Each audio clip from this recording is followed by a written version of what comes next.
The Penguins signed Erik Karlsson and the Caps extended Tom Wilson.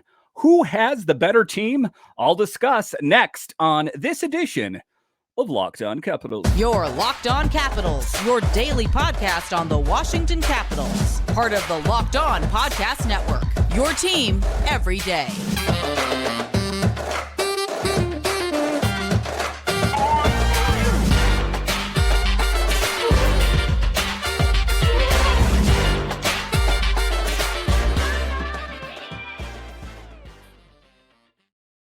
Well, hello and welcome into this edition of Locked On Capitals.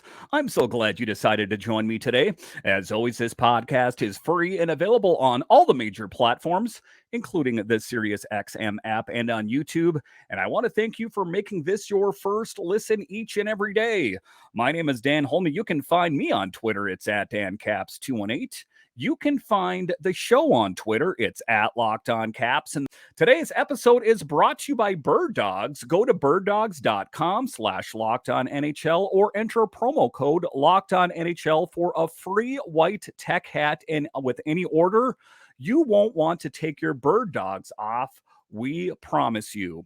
In today's episode of Locked On Capitals, we talk about the movement that has gone on in the Metro Division. We know that the Penguins swung for the fences and finally took Erik Karlsson off the market. What will that mean for the Pens? We also know that we can finally put to bed the whole Tom Wilson deal. What team ultimately is better, and can either of these aging teams compete in the Metro Division? We'll talk about that in the show. A little bit later, we will talk about how Kuznetsov talks about it's not all about Alex Ovechkin scoring goals. This team wants to win games at the end of the day.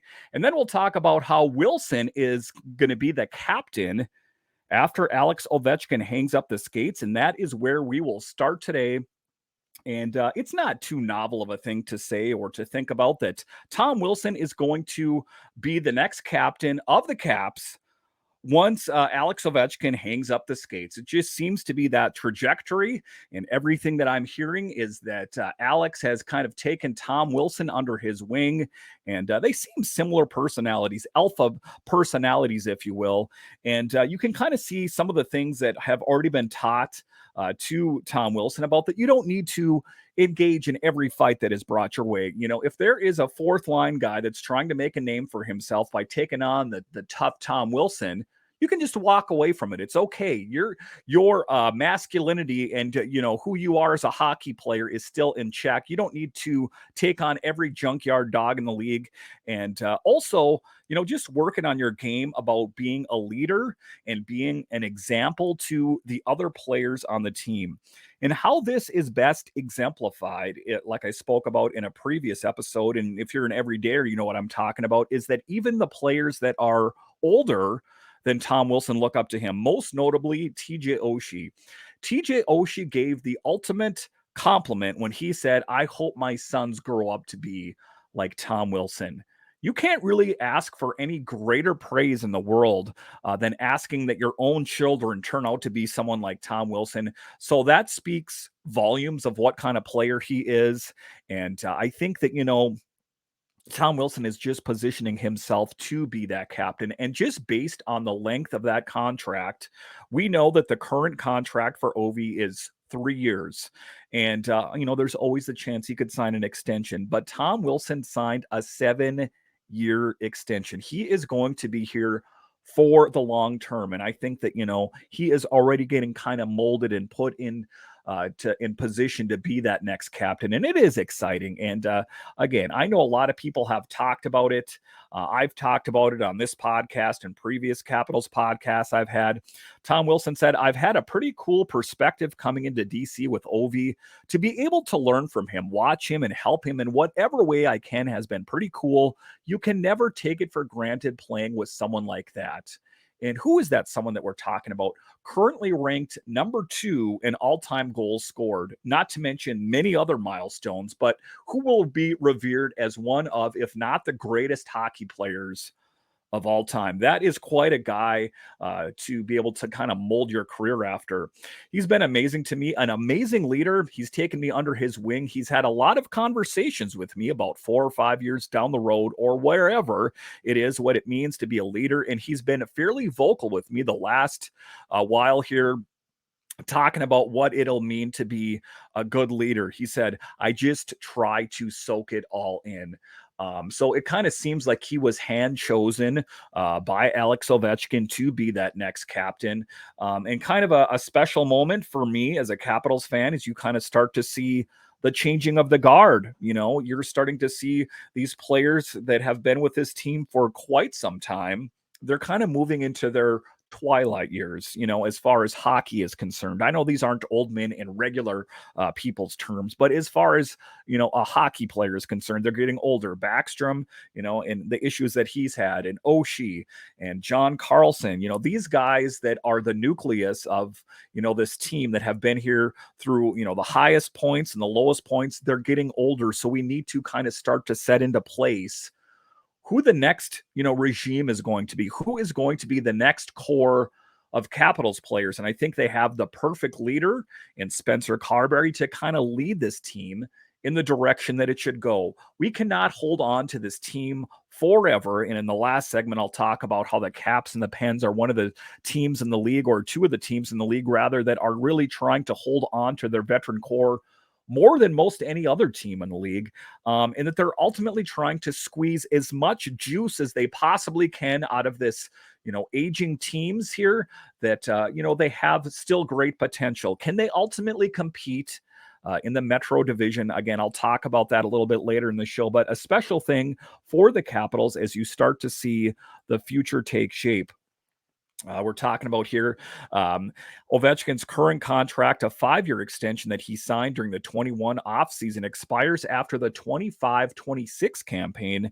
With Wilson's 7-year extension, the 29-year-old winger became just the third player on the roster signed past what could be Ovi's final year in DC, writes RMNB. So special times, you know, kind of bittersweet. You know, you think about the many accomplishments that Ovi, and I don't want to get all ahead of myself. There's still 3 seasons here, but, you know, just kind of positioning yourself for the future. It's the signs of a great hockey team. I don't want to give away too much of that because obviously they are private conversations and they're just meaningful to me. Wilson said, just to have him there to show support that he's given me since day one. I've been really lucky to have a lot of great teammates, a lot of great leaders to look up to, and that starts with Alex Ovechkin. And, you know, if you take a look at it, there have been, you know, captains of teams that have had okay careers, some better than others, but I don't think that you could kind of follow after anyone's footsteps any better than Alex Ovechkin. He has been one of the greatest captains of any hockey team ever, in my opinion. And, leads by example, and, you know, has just kind of taken a lot of these young players under the wing and kind of had the attitude that you're going to play no matter what. You're going to play hard until the final horn sounds. And you can see a certain amount of accountability when Alex Ovechkin is on the ice. He never mails it in my opinion. I've never seen him, you know, come off half-cocked ever. I think that he's always given his level best. He's played injured. He has gone above and beyond what a lot of other players and captains have done. And you're starting to see that evident in Tom Wilson as well. So it is a special moment for Caps fans to kind of see the future of this team. You know, finally, if you look into the horizon, you're going to see your Connor McMichael, your Hendrik Slop here, your Vinny Iorio, your Ryan Leonard, you know, your Andrew Cristall, those kind of things. So it is a special time to see what this team is going to look like. But Tom Wilson kind of being anointed by Alex Ovechkin as the next captain of the team is kind of a cool passing of the torch, if you will. And it's going to be interesting to see how this all unplays. All right, so coming up here, we will talk about how Evgeny Kuznetsov made some comments about saying, you know, we want Ovechkin to score more goals, but it's not all about scoring goals. We want to win more cups. I'll talk about that straight ahead.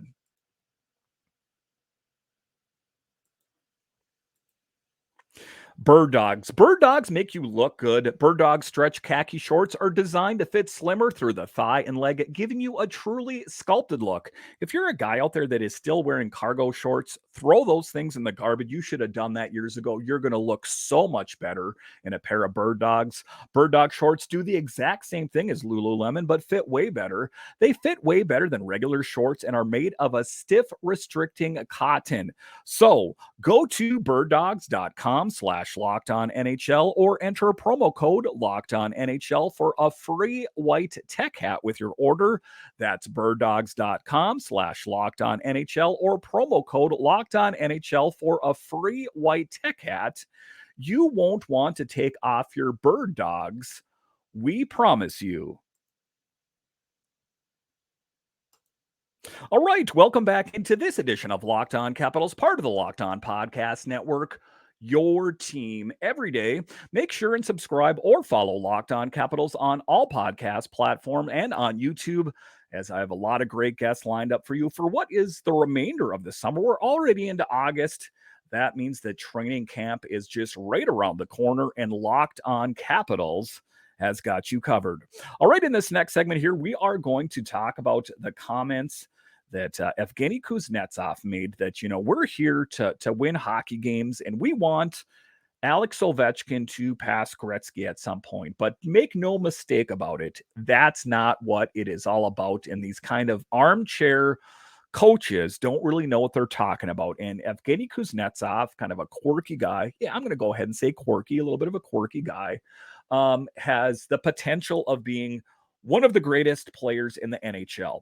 Those are according to him, if he wanted to be. He just doesn't necessarily want to put in the work. And then there was all the talk about, him wanting to get traded out of DC, and he kind of rebuffed it. And then he said, not so much. And Mike Vogel said, yeah, he really did say that. So to hear these words come from him is a bit interesting, but this is just kind of what's going on here.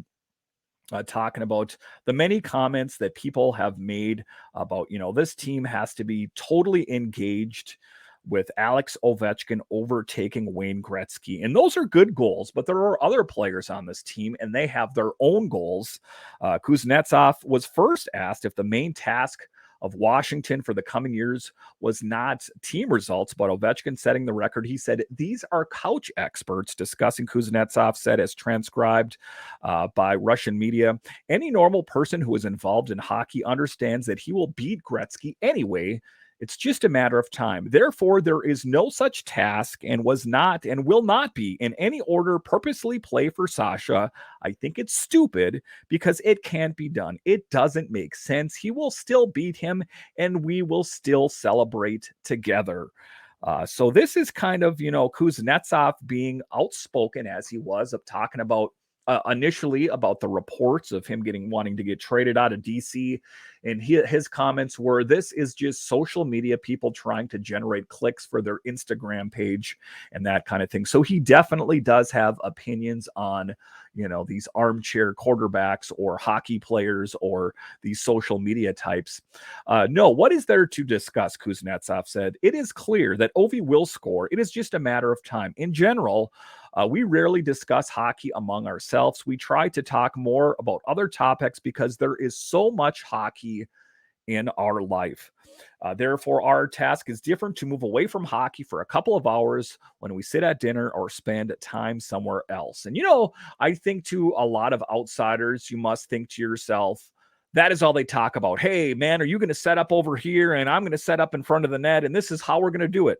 These guys eat, sleep, talk, walk, hockey all the time. They need a break from it sometime. And it's a poignant comment by Kuzi, honestly.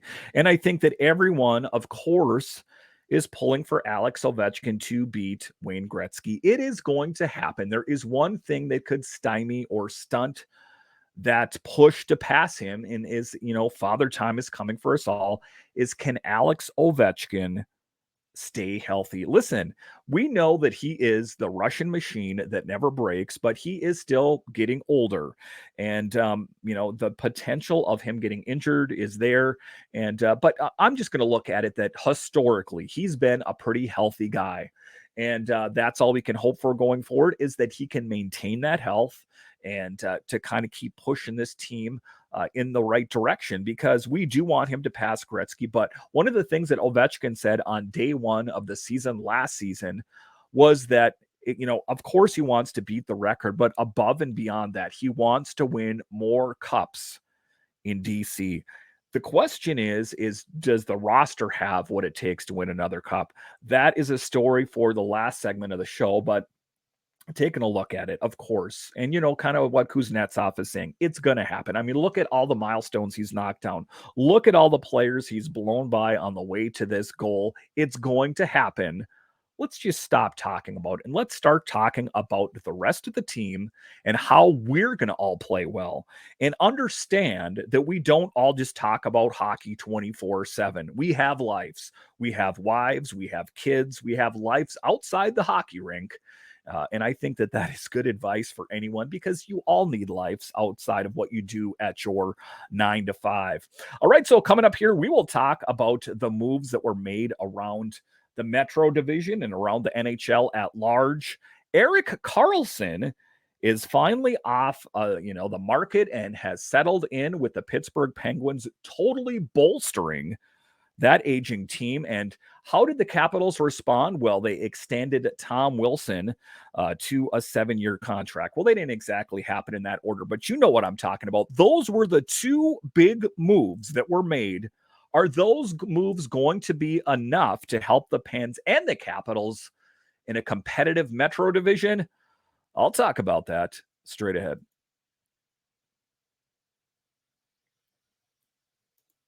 All right, welcome back into this edition of Locked On Capitals, part of the Locked On Podcast Network, your team every day. So in this last segment here, we are going to talk about the movement that has taken place.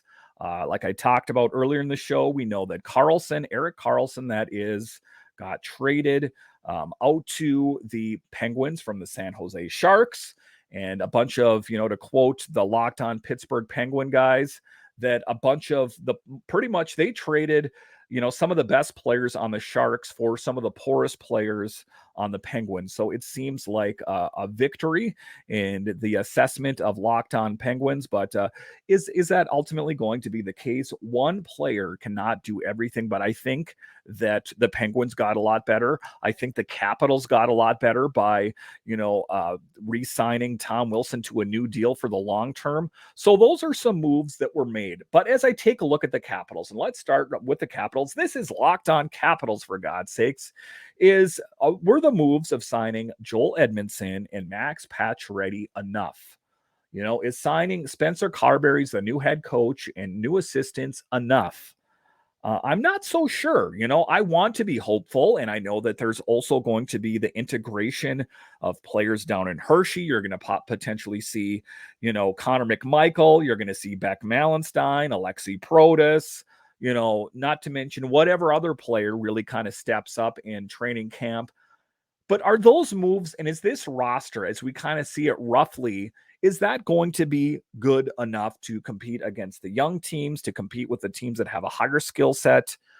I would say that the Capitals and the Penguins, like I talked about off the top there, are both trying to get as much as they possibly can out of these aging all-stars, I guess I'm going to say, that they were really good in their prime. I mean, who are we talking about on the Capitals? We're talking about Ovechkin, Backstrom, Oshie, Karlsson. And then you take a look over at the Penguins, and we're talking about Sidney Crosby, Malkin, Letang, that kind of thing. Are those aging all-stars, I'm going to put in quotes, are those and the crew around them good enough to do big things in the Metro? I guess a lot of it is we're going to have to wait and see. I haven't heard any way early predictions on the Capitals, but how about I make one for you right off the cuff here, just totally off the spot here as I record this in early August, is I think that the Capitals, if they go into the season, and that's the caveat, if there's a big move, then of course everything's going to change. My opinion's going to change. But if it is as of right now, and you have Wilson, and you have Backstrom, and you have Karlsson, and all the key pieces, and they are on the roster for a lion's share of the season, I see the Capitals being a wild card team. And I can't see into my crystal ball any further than that. And I kind of put the Penguins in that same position. I think they made good moves that made them better, but were they enough moves to make them great? I'm not so sure. That's why I still think, and if Brian Maclellan, you can hear me anywhere out there, I still think that you need to make some other big moves. And I know I'm going to hear this on Twitter and YouTube and all over the place. You wouldn't believe the different comments I hear. They're up against the salary cap. I know that. So that means that they would have to trade out a person, a player, or they would have to put someone like Nick Backstrom on LTIR to make it work. And it's a big Jenga thing. But guess what? I'm not a general manager. I'm just telling you what I think needs to be done to make this work. And you know what? Before we start writing excuses that this cannot be done, how about Dubas for the Penguins, who, as we know, that was on the Toronto Maple Leafs? How about him stamping his name on the Pittsburgh Penguins and going, how about that, the rest of the Metro Division? It's your move now. Brian Maclellan, it's your move now. You've seen what I did. What are you going to do? Are you going to step up to this? Do you think that you can step up to this? And that's what it's ultimately going to come to, puffing of chests, if you will.